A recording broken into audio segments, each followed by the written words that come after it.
ஏற்றிட்டு மறுநாள் குடியரசு தினம். அந்த குடியரசு தினத்துக்காக வழியில் குடியரசு தின விழா கொண்டாட்டம் நடறதுக்கு இந்த காங்கிரஸ் கட்சி அலுவலகங்கள் எல்லாத்துலேயும் பந்தல்கள் போட்டு அலங்கரித்து வச்சுருக்குறாங்க. நாங்கள் அப்படியே ஊர்வலம் வரும்போது அப்போ காங்கிரஸ் எம்பியாக இருந்தவர் வைத்தியநாதன் எம்பின்னு நினைக்கிறேன், அவர் காரில் வர்றார். உடனே காரை சுற்றி வளைச்சிடுறாங்க, மாணவர்கள்லாம் போட்டு அடிக்கிறாங்க, இது பண்ணுறாங்க. ஆனால் போலீஸ் அப்படியே கொஞ்சம் விலக்கி விட்டு டிரைவர் ரொம்ப சாமர்த்தியமாக கார் எடுத்துகிட்டு போயிடுறாரு. மாணவர்கள் அப்படியே 4 மாத வீதியிலையும் ஊர்வலம் வரும்போது அந்த வழியில் இருக்க காங்கிரஸ் கட்சி பந்தல்கள் அது எல்லாத்தையும் எடுத்த காங்கிரஸ் கட்சி கொடிகள்லாம் எடுத்துகிட்டு கருப்பு கொடி கட்டிகிட்டு வர்றாங்க. குறிப்பாக சொன்னால் அந்த ஆரியபவன் இந்த மாதிரி இடங்கள், குறிப்பாக இந்திய எழுத்து எங்கெங்கே இருக்கோ அங்கே எல்லாம் ஊர்வலம் போய் அதெல்லாத்தையும் இது பண்ணிவிட்டு அப்படியே ஊர்வலமாக கடைசியில் பழைய திருடரில் அப்படியே கலைஞ்சு போயிடுறோம்.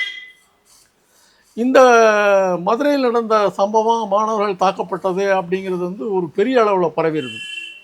காரைக்குடி அழகப்பா யூனிவர்சிட்டியில் மாணவர் ராசேந்திரன் அவர் ஊர்வலத்தில் முன்னாடி வர்றார். அன்னைக்கு கருப்பு கொடி ஊர்வலம் நடத்துகிறாங்க.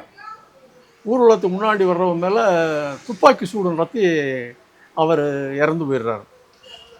ராசேந்திரன் சொல்லி அவங்க அப்பா ஒரு போலீஸ் கான்ஸ்டபிள், அவருடைய பையன் இன்னைக்கு இறந்துடுறார்.